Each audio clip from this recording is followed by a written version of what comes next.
It's gone, girl. Thought I'd stop by today and just say what's on my mind. Um, I was at the doctor's yesterday again.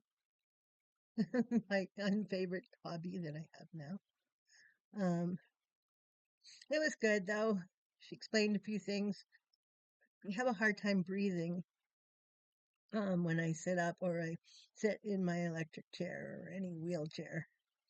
Per se, it's a combination. I have COPD really bad, and when I had the surgery, coming out of anesthetic, I go a little crazy every time. Well, this time I pulled the incubation tubes out.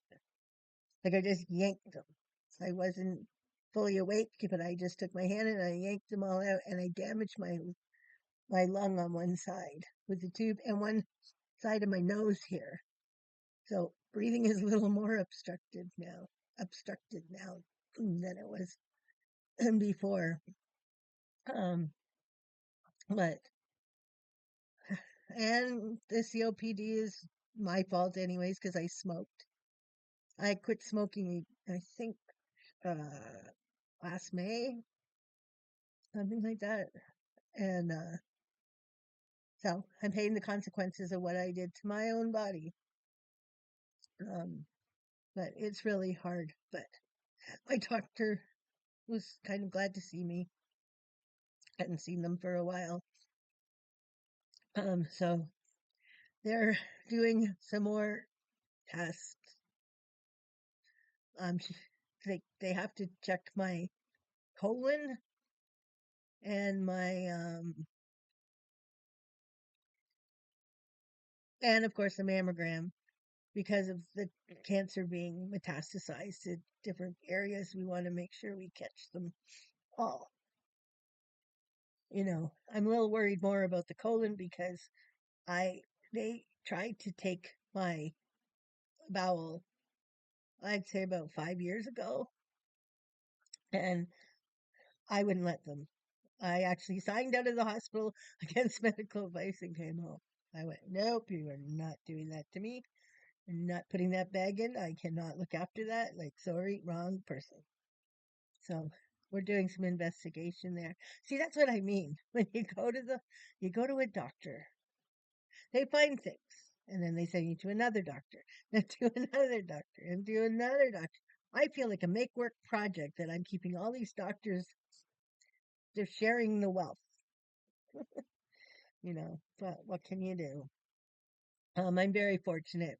I have my dear friend Terry, who's also my housekeeper, taking me to all my appointments, um, which I appreciate so dearly. She's been so good.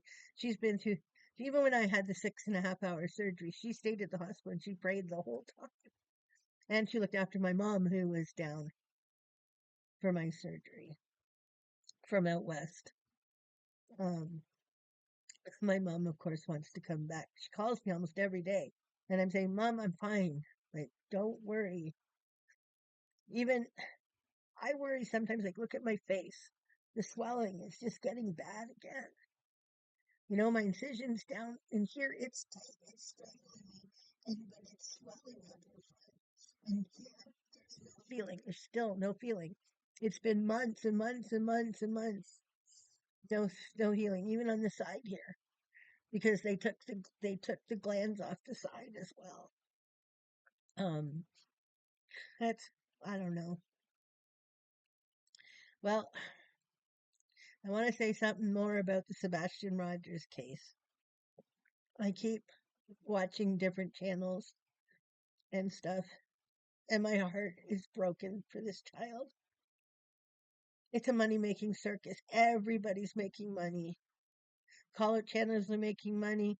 The horrible channels that are putting misinformation out there and outright lies, to be honest, and they're annihilating the mother and stepfather of this missing child who the police said there's no foul play at this time against any of the parents. But people are lying, so they make money. They're making conspiracies and this and that. And the sad part, Sebastian is still missing. He's still missing. while everybody's over here saying this, that, and the other, and lying and making up stories, fake pictures, by the way, fake evidence, fake this, fake that, um, court cases, this and that going on. Um, but you're all watching it. You're all encouraging it one way or the other, even for the good. We're all encouraging it because every time someone goes live, even the good guys, it's about the screwed up stuff going on in the case. Yet there's no new leads.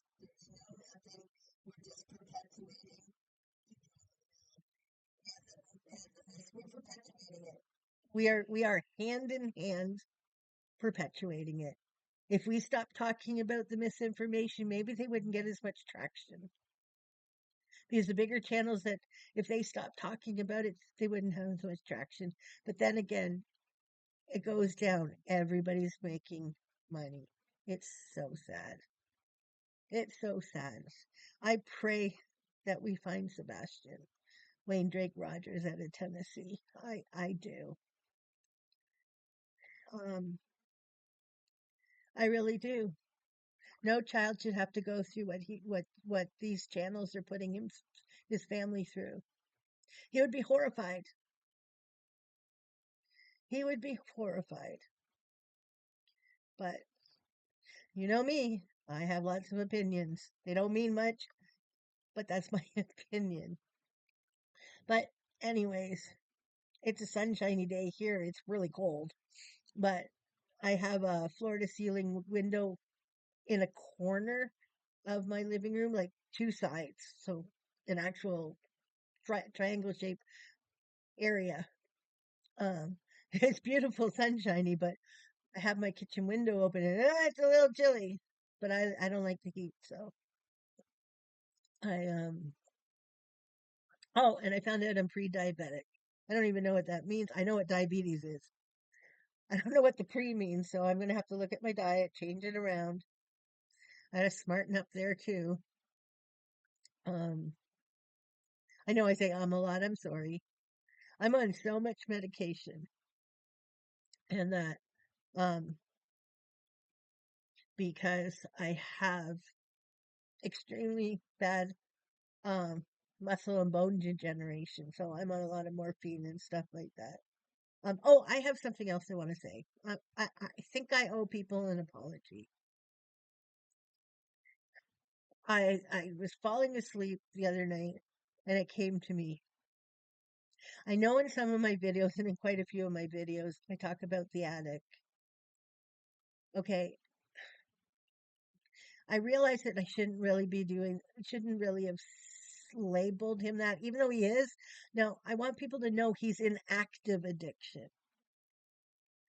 I'm not shaming addicts at all. I don't mean to, but I realize maybe could come across that way, and I am truly sorry if it did. It's just I he destroyed our lives. He took a good chunk of money that was supposed to go eventually to Jesse. Like you're talking $64,000, okay?